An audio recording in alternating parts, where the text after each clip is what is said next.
Hey guys, welcome to a special fantasy episode of the Banter Bets and BPL podcast. Just Liam here doing another little fantasy update show. I really like doing these shows, just talking about players that have impressed, players that you should be picking up, that you should be dropping. Just wanted to start the show off with saying, let me know if you have any fantasy thoughts you want to get out there. If you disagree with what I'm saying, hit me up either via text, because you probably know me if you're listening to this. If not, send in an email at banterbetsandbpl@gmail.com. Because there's nothing, well, I don't know if there's nothing, but I really do love talking fantasy Premier League, and I would love to have some more opinions on the show. So reach out if you've got any little tips, any disagreements. If you want to tell me I'm stupid for saying something, I absolutely welcome that. Let's do it. So we are coming off a busy little schedule of games. Most teams just had 2 games in 4 days, starting Boxing Day, ending the 30th. So I guess 5 days technically, actually.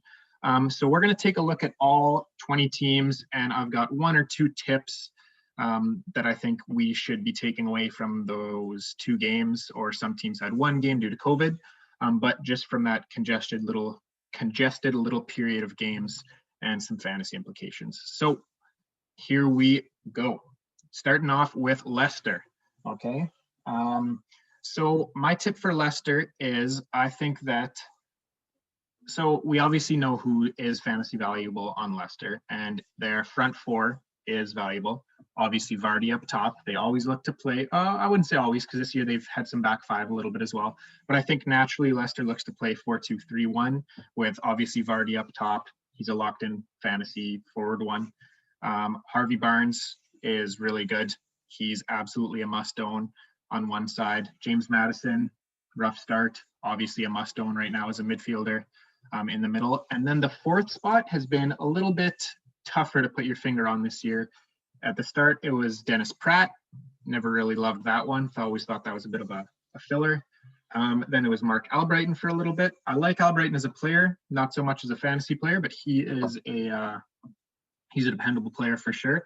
And that's probably why he's been getting a little bit more time there as of late, just because he's a dependable real-life player. But the guy I want to take a look at is Ayoze Perez, because I think he has the highest upside. And he came on against Manchester United, created the tying goal. He started the next game against Palace, didn't score on that one, which is unfortunate. But so that's 2 games in a row he's either started or had a positive contribution. Not a huge streak, but I think he's definitely got the highest upside in that 4th Leicester attacking spot. So I think he's a guy to take a look at if he's available on your wire. Might be worth getting ahead of the game, which is what fantasy is all about. And he might be our prospective pickup if you want to get that 4th Leicester attacking spot, which is absolutely a fantasy valuable spot in a team that can score goals. And I think Ayoze has the highest upside of the crew that is competing for that spot. Speaking of Manchester United, who Leicester played, not too much to report on the forwards. We know who's good. It's obviously Bruno and Rashford are on fire. You're hoping that Martial continues, but it's kind of a mess between Martial, Cavani, Greenwood, who's going to start each game. I like Martial more than the other 2, but I don't love him as much as I did last year when he was on my team, leading me to a fantasy championship. I think he's taken a big step back. But we're going to talk about defense, actually, because that's where the news is for Manchester United. And it is Eric Bailly. Looks like a pickup right now. Lindelof hurt. Bailly played the last 2 games, got a clean sheet in the last one against Wolves. Manchester United not historically locked in as teams you can bank on for clean sheets this season, or last for that matter. But he's a defender who looks like he's going to be starting on a big 6 team. You add him, you see where it goes. If he stops playing, you drop him. It's that simple. But he's definitely a prospective add at this point, if you've got some garbage to drop as your 5th defender, which in the most cases, it's not a lot of people who have 5 absolutely locked-in defenders. So you can probably find some room for Bailly. Aston Villa, not too much new to report on for Aston Villa. They played I guess it is kind of noteworthy that they played the exact same front 4 for their 2 games over the break against Palace and Chelsea. And that front 4 is Watkins, obviously needs to be owned. Grealish, one of the best players in fantasy. And then new guys to that must-be-owned list, I'd say, are El Ghazi and Traore. You might be a little bit late on them right now because they've kind of been must-own for a couple weeks. But El Ghazi's on quite the run of form. I don't know how he's doing it, but he's doing it. And then Traore looks locked into that spot. Again, that's the front four, similar to Leicester's. You want to own any piece of that front four, and it looks pretty clear-cut what it's going to be moving forward. So if Traore or El Ghazi are available on your wire, go grab them as a fifth mid. Absolutely. Crystal Palace. Tough team to find something good to say about. I guess they did tie Leicester. That's good for you guys. Obviously, Zaha's the guy you want there. But our note that we're taking away is Benteke started both the games over the Christmas period here.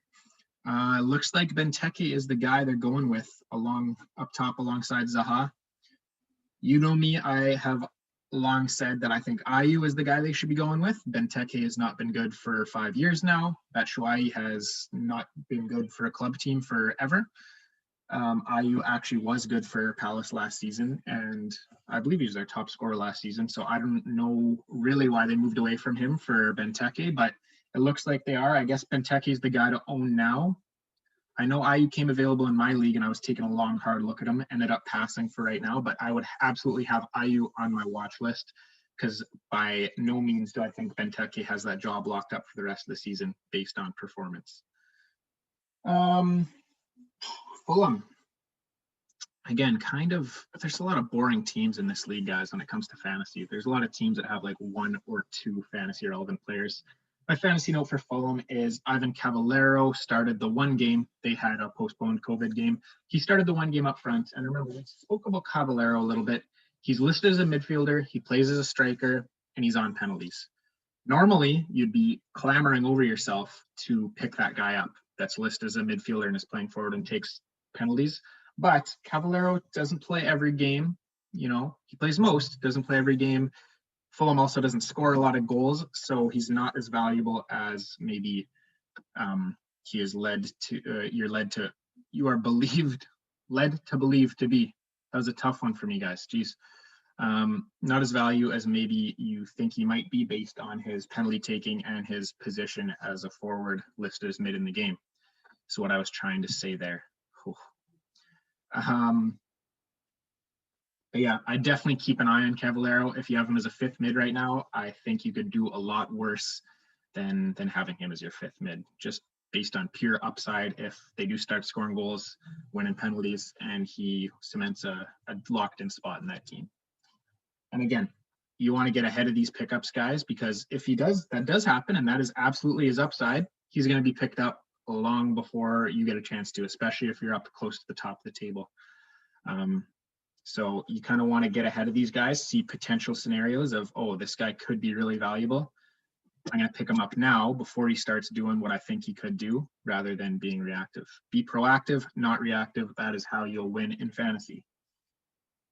Speaking of proactive, Southampton, a couple 0-0 games for Southampton over the break. Really, really boring stuff from a team who's generally quite attacking. Although I will say, I think Southampton does have a potentially four-person attacking quartet that could be fantasy value, similar to Villa, similar to Leicester. In this scenario, they are 2 strikers, 2 mids, because they usually play 4-4-2 or some sort of variation. But this is a team that I do like 4 attackers on. Those 4 attackers are obviously Danny Ings, obviously Shea Adams, maybe not obvious, but should be obvious that Theo Walcott is fantasy valuable. And I think the 4th one, again, this is a proactive one, is Moussa Djenepo. They seem to have been trying to get him into that team. He's kind of been injured, hasn't been able to get a really solid run. But every time he comes back from injury, they look to put him in right away. I think he's the 4th guy there, and I think it's a proactive add if you're in a deep league to go grab him as your 5th mid. Obviously goes without saying, Southampton back-to-back clean sheets, good defensive team this season. Their back 4 of Bertrand, Walker-Peters, Jack Stevens, and Jan Bednarek should all 4 of them be owned.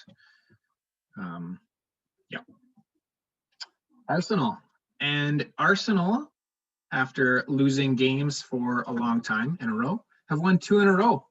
So guess what happens? They put in their young players and they've won 2 in a row. So we're going to focus on those young guys, and it's 3 of them, the 3 that are playing behind the striker. Now, Lacazette, Aubameyang, you never know if they're going to play together. One of these 3 young guys will probably come out, but they don't always. Arteta's kind of stupid, guys. He doesn't always play Aubameyang and Lacazette together. So these 3 young guys that have been playing, I think, are definitely worth midfield pickups. And in this order, Saka probably is already owned, but he looks really good. I love him as a player. He should definitely be owned. Martinelli, I think he really should be owned. You should not be leaving him on your wire. High upside player. As a midfielder, listed as midfielder, plays winger or forward sometimes. At least he was last season, so he's definitely a guy to take a look at.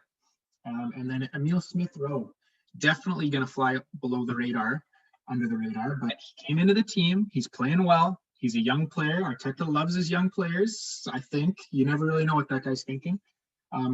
But I think Smith-Rowe, like, you guys lose games for 2 months and then you bring Smith-Rowe into the team. He starts both games and you win both games. You never know what Arteta's going to do because he makes a lot of boneheaded decisions, but you'd think that he would say, hey, I brought this guy in. We're winning games. Let's keep playing this guy along with the other 2. So in that order, Saka, Martinelli, Smith-Rowe, I think are all worthy of pickups if they're available in your league. Again, most of these pickups I'm giving, guys, are proactive 5th midfielder pickups, 3rd forward pickups. Maybe I'll throw in a 5th defender there. These probably aren't going to be game-changing fantasy guys, but off the waiver wire, you're trying to be proactive. You're trying to get the next big thing before it becomes a big thing. Or not even the next big thing, the next difference maker before he becomes that. Because at that point, it is too late, especially in a competitive league like I am in here with all these waiver wire hawks. All right, Chelsea. Tough to find something to say about Chelsea. I don't even know, guys. Like, I don't know what they're doing. I don't know what Lampard's thinking.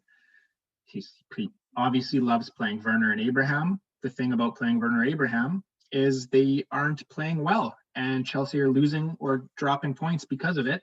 He brings in Giroud. Giroud scores. Normally, I would say pick up Giroud. He's the best striker on that team, or at least he's playing like the best striker on that team. Pick him up. And I still think you should do that, but you know that Giroud isn't going to get a solid run in the team because he's been doing the same thing for 2 years and has not gotten a solid run in that team. So I'd say pick up Giroud if he's unowned, but he's probably going to be frustrating because Lampard's not going to play him. He's going to play him once every 4 games. He'll score, and then he'll be back out of the team for 3 games, which is kind of the Giroud pattern, which kind of sucks.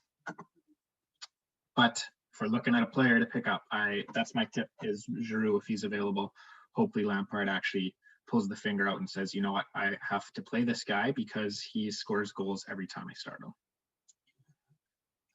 Manchester City. So my tip for this one is Ferran Torres. He's probably not available, but he looks to be on the up. Looks to be on the upward trend for this team. I know that Jesus and Aguero are out, but are Jesus and Aguero ever going to be back? Until then, I think Ferran Torres is their forward, so you pick him up and you play him. I'm a Mahrez owner, and I am a sad Mahrez owner because Mahrez, he scores a hat trick and then he goes off the boil. He hasn't played in a couple of games or hasn't started at least, so you never really know with him. Obviously, Sterling is your midfield one. But past that, it's kind of tough to predict fantasy value out of these Man City guys. Obviously, their back 4 or at least 3 of their 4 defenders. Sometimes they switch it up, but Stones and Cancelo, Diaz are absolutely looking like the partnership to have. So kudos if you picked one of those guys up. But yeah, Ferran Torres for now looks pretty solid though. Newcastle, oh my God. So we talked about there's some kind of mid to high table teams that have at least four fantasy relevant attackers. Newcastle is not one of them. There's some teams that have 1 or 0. Callum Wilson obviously is the guy you want to own on Newcastle. Past that, take your pick, guys. What can we look at? Joelinton started the last 2 games. He's a forward. Maybe he's a forward 3 that you have. The guy never scores goals, but it's very hard to get forwards that just play. So at a forward 3, I'm looking for, unless I'm absolutely spoiled and I already have 3 good forwards, I'm looking for a guy who plays minutes, because playing minutes is a route to fantasy production. You got to play minutes to get fantasy points. Even though Joelinton doesn't get much, if he's playing minutes, he's probably worth a forward 3 on your roster. If, I don't know, you're hanging on to a forward who doesn't play, like, and catch you, I don't know, someone like that, a Carlos Vinicius, an Origi, although Origi might go out alone. So, but you know, you're not really holding on to guys like that. So Joelinton, ride with him if you want. He does not excite anyone as a fantasy prospect, but hey, he's a forward that plays. That's all we're going to say about him. Everton. We spoke about Gylfi Sigurdsson last week, I believe. Where's my Everton note for last week? Yeah, we spoke about Sigurdsson. Another goal against Sheffield. He looks locked into an attacking mid spot in a pretty good team. He should be owned. My tip for Everton is Holgate is back. He scored a couple weeks ago. If he's floating around on your wire, I think he's a solid defender ad. Everton, pretty good team. Not locked in for clean sheets, but I've always been a Holgate fan. Think he's better than Mina. I think he's probably better than Michael Keane. I think they like him, and he should be a reliable starter on Everton, which is absolutely worth owning as a 4th or 5th defender in fantasy. Sheffield United. Oh my goodness, these guys, they're never going to score, I don't think, ever. I picked up Brewster this week. Don't feel excited about that, and neither should you if you have Brewster, but he's playing. Surely he's got to score eventually. They bought him for big money. They're going to give him time. He's a young player. I don't know. I guess he and McGoldrick would be the forwards to own right now, just because they both started these 2 games. Keep an eye on their forward situation. If someone actually scores a goal and starts emerging as a starter, grab him as your 3rd forward. But if I was forced to own a Sheffield forward right now, it would be Brewster. I do not feel good about any Sheffield forward. Leeds. Speak absolute opposite of Sheffield. Sheffield has probably 0 guys worth owning in fantasy. Leeds has about 10.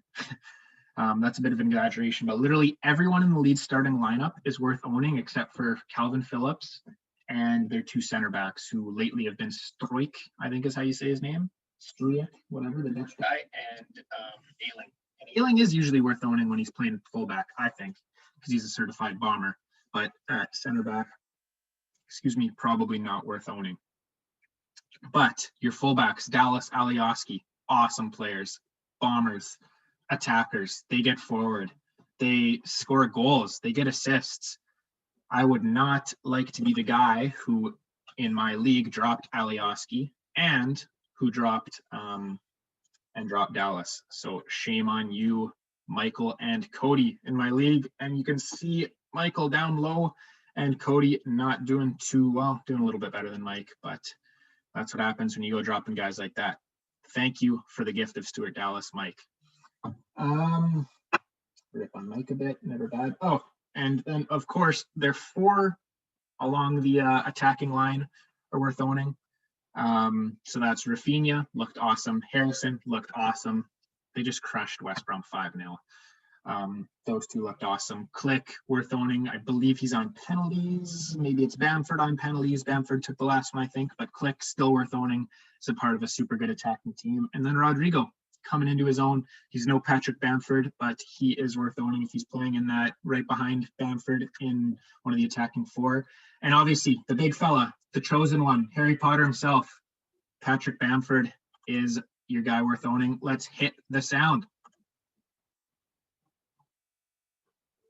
Hey, she's only interested in you because she thinks you're the chosen one. But I am the chosen one.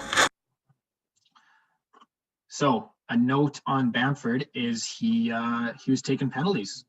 He absolutely smashed a penalty, top bins against, I don't know, I forget who it was, but it was the game before the West Brom game. So he's even more valuable if he's taking penalties. Already was the steal of your draft probably. And, you know, we love ourselves the chosen one. Moving on to Burnley. Tough team to find. We talked about Wood and Barnes last week. Absolutely, guys, you want to own. My cheeky little find for Burnley is picking up Eric Peters.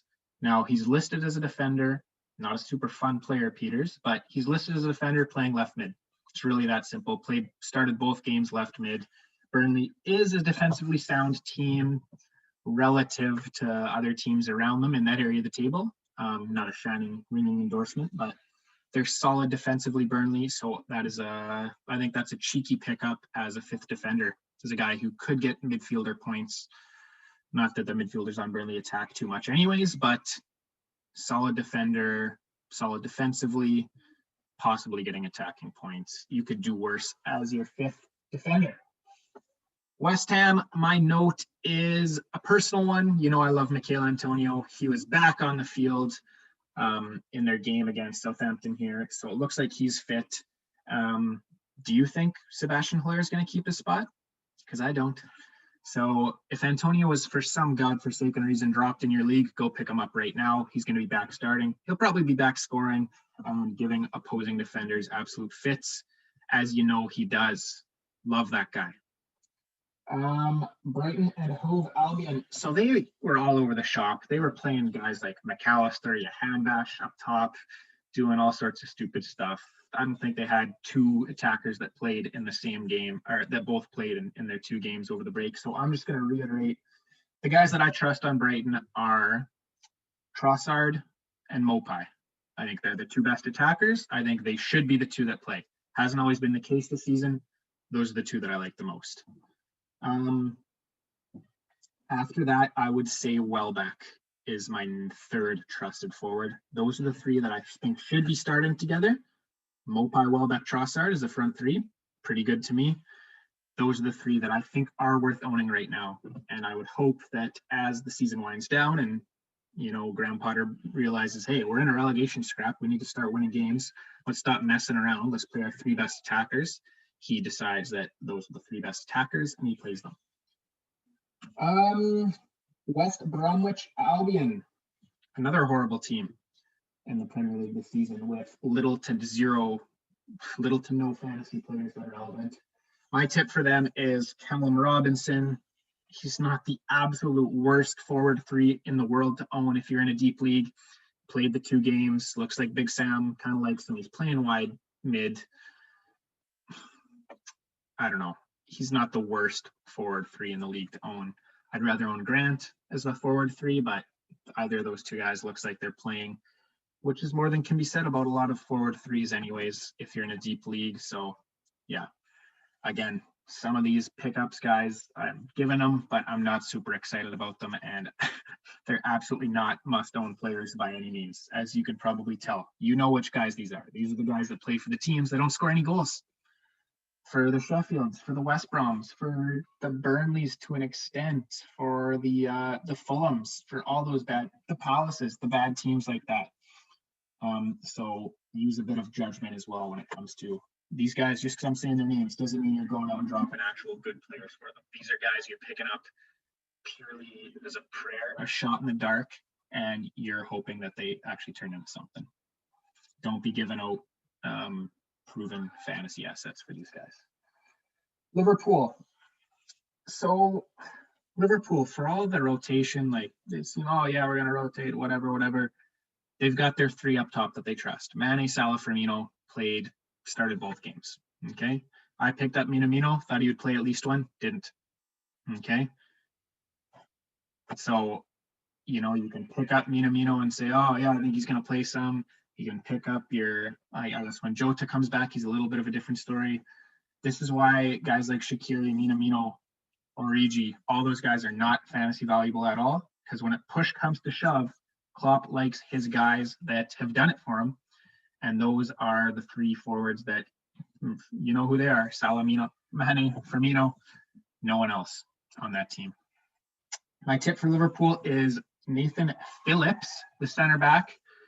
Liverpool have been solid defensively as of late. Phillips looks like he's going to play with Matip going down injured. So Phillips, I don't know how long it'll be fantasy relevant for, but if you're starting in the Liverpool back four, you are a player who should be owned in fantasy. So go grab Phillips and see what happens. Wolves. So Wolves are kind of similar to Brighton. They just threw a bunch of different lineups out there, not really in terms of attacking. In Wolves, you know your attackers. You know that Fabio Silva probably worth owning, but definitely the two you want to own are Neto and Podence. Adama, maybe with Jimenez out, he gets going a little bit, but it doesn't really look like it so far. So it's really Neto and Podence for the attackers on that team. Wolves are a very good defensive team. They don't concede much at all. So I'm more concerned with their defenders. And they kind of shifted it around a little bit. So I'm going to reiterate my 5 Wolves defenders that I'm most confident in. Number 1 that I want to own is Nelson Semedo. Number 2, Connor Cody. I think those two are absolutely locked into play. After that, I would say Romain Saiss. Looks like he's playing. He's my number 3. Then it's Marcel. I think he is probably slightly ahead of Ait-Nouri. And then the 5th one is really tough. I would say Boley right now. Could be Kilman. Could be Ait-Nouri. I don't really know. That's something to keep an eye on. I think Semedo, Cody are absolutely locked in. Saiss isn't far behind. The rest is kind of a wait and see, although I lean to Marcel. Last but not least, Spurs. I know I shouted out Doherty last time. He did start. They didn't look amazing, but I do think Doherty is better than our old mate. Newest edition of the Stupid 11, the Knight, Serge Aurier. Hit it. As for me, I'll be a knight. As for Serge Aurier, he'll be a bench player because he's stupid and gives away stupid fouls. I prefer Doherty, but you'd think Mourinho is the manager that would be like, okay, Serge Aurier, stupid, gives away stupid penalties, concedes stupid goals, can't have him in the team. You'd think Mourinho would be the manager for that. So come on, Jose. I traded for Doherty, thinking he'll be starting for maybe not the rest of the season, but for the foreseeable future, at least until he does something stupid, right? So I am still in on that. My Spurs tip, though, is Tanguy Ndombele. He's been playing. He starts most games as the in their 4-2-3-1. He starts as the guy in the hole behind Harry Kane. He hasn't been amazing. He usually gets subbed off in the 60th minute or thereabouts, 65, 66, whatever. And the reason I didn't really love him, I actually dropped him recently in my league, was because it looked like he was going to be splitting games with Lo Celso in that role. But then Lo Celso has since got hurt, and Ndombele has since scored a goal. So maybe that's enough to tip it slightly in his favor. I think he's a high upside player, as anyone starting attacking mid for Tottenham Hotspur will be. So I think he's a proactive add in case he nails down that place and Tottenham actually starts scoring goals again. Guys, that is it for this little fantasy recap update. Make sure you're making those pickups. You're active on that wire. You're winning that league. I've got the league in front of me here. I'm in 4th right now. Shout out to Cam, who, oh God, if Coach Cam wins the league, that's going to be painful. You never hear the end of that. Slothy, Sandy. So our podcast, you guys are doing well. Coach Cam and Sandy in fantasy. And Bill, who's a regular contributor as well. So, and then myself, top 4. Obviously, Keegan and brother Kieran, very bottom. Keegan, mid to bottom, low table. Cody, mid to low. Chris, mid table. Marco, all guys who've been on the podcast. There's DC, Uncle Dev. So that's our league right there. So I guess we'll shout out performance of the week. I'm going to give it to Coach Cam. Big win against Sandy. Looks like he could be in the driver. He definitely is in the driver's seat for our league. I'm going to catch you, though, Coach Cam. I'm still confident that I can catch you. It's a long season, my man. All right, guys. Thank you very much for listening to Banter Bets and BPL. That has been your fantasy update. I'm Liam. Let me know. Let me know if anyone's out there listening. Let me know your thoughts on fantasy. Am I dumb? What am I dumb for saying? Please reach out, banterbetsandbpl@gmail.com, or just shoot me a message in a group chat or whatever, and we can talk about it. All right. That's enough out of me. Have a very happy new year. We got 2020 behind us. Let's have a good year. We'll be back later with some betting tips. And I think we're going to do a special New Year's Eve drunken show where we just talk a little bit about some memories and hopefully have a few laughs. So tune into that one as well. Signing off. Peace out.